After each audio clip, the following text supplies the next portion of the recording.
একটা public pole করব, তখন আমরা একটা পাবলিক পোল করব যেটা জিন্না খেলেছিল যে কেন জুনাগড়ে হয়েছে আমার এখানে হবে না, সেইটাকে মান্যতা দিল পরোক্ষভাবে তোমার ইউনাইটেড নেশন দিয়ে বললো হ্যাঁ ঠিক আছে, ওখানে পাবলিক যদি চায় যে কাশ্মীর পাকিস্তানের সঙ্গে থাকবে নিশ্চয়ই পাবলিক ওপিনিয়ন নেওয়া হবে। কিন্তু সেই পাবলিক ওপিনিয়ন নেওয়া হবে তখনই যখন as per agreement ceasefire order এবং ট্রুস এগ্রিমেন্ট এই দুটো মেনে নেওয়া হবে।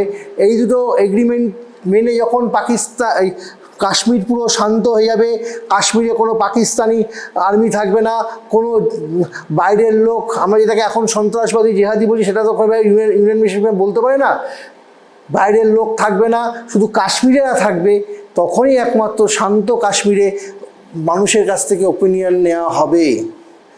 ঠিক আছে, এই অর্ডারটা বেরোলো তোমার আদার্স থেকে।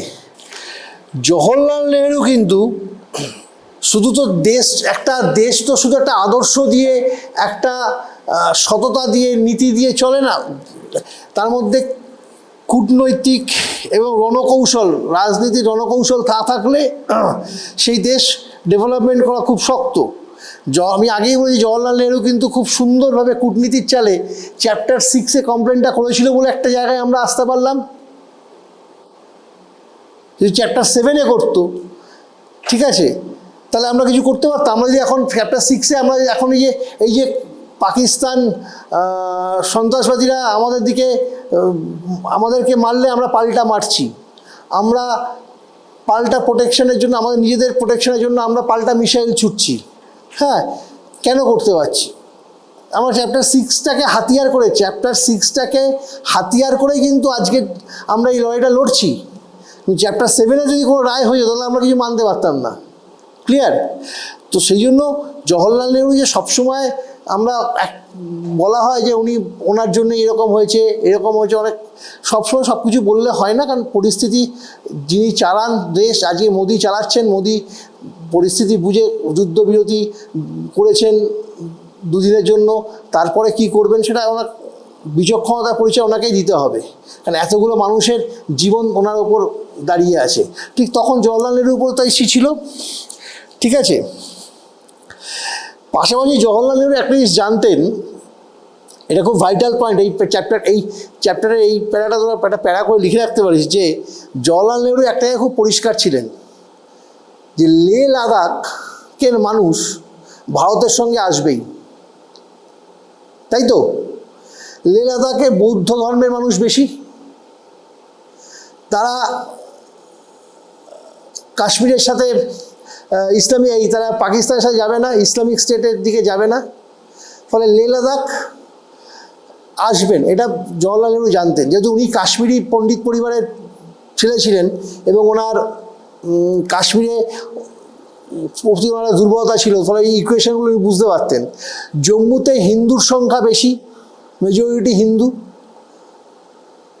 এবং পাঞ্জাবের প্রচুর মানুষ সেখানে গিয়ে থাকেন, পাঞ্জাবিরাও আছেন, ফলে ওখানকার মানুষও যে কাশ্মীরের সাথে এই পাকিস্তানের সঙ্গে যাবেন না সেটা উনি জানতেন।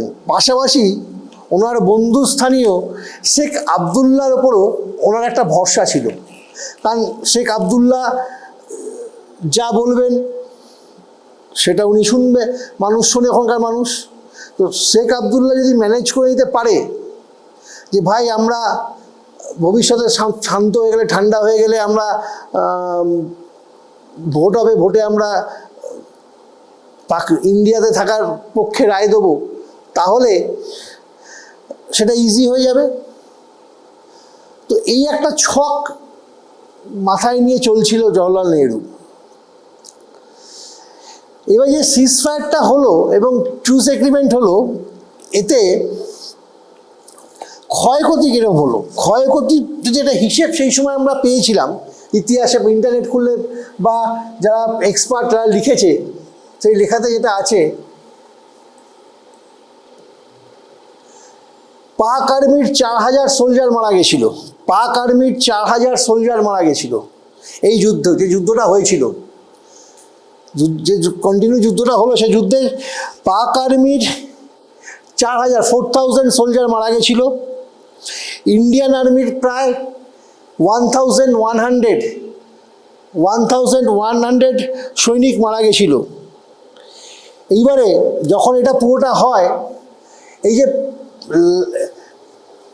সিএফও সিজ ফায়ার অর্ডারটা হলো, তাতে তো যে যেখানে ল্যান্ডে দাঁড়িয়েছিল, তাহলে কে কার ভাগে কতটা কি পড়লো দেখা গেল।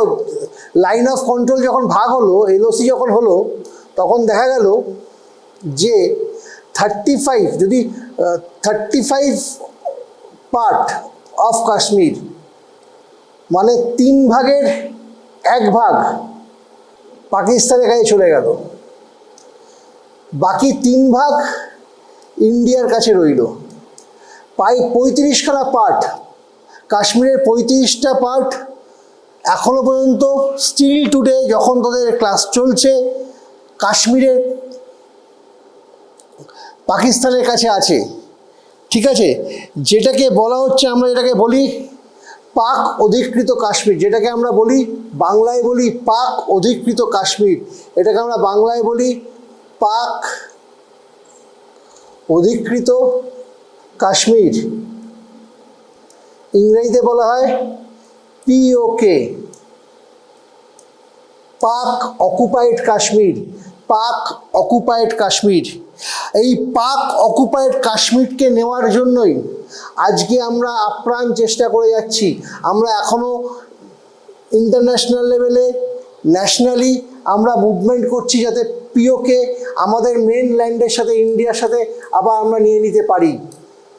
তার চেষ্টা এখনও চলছে।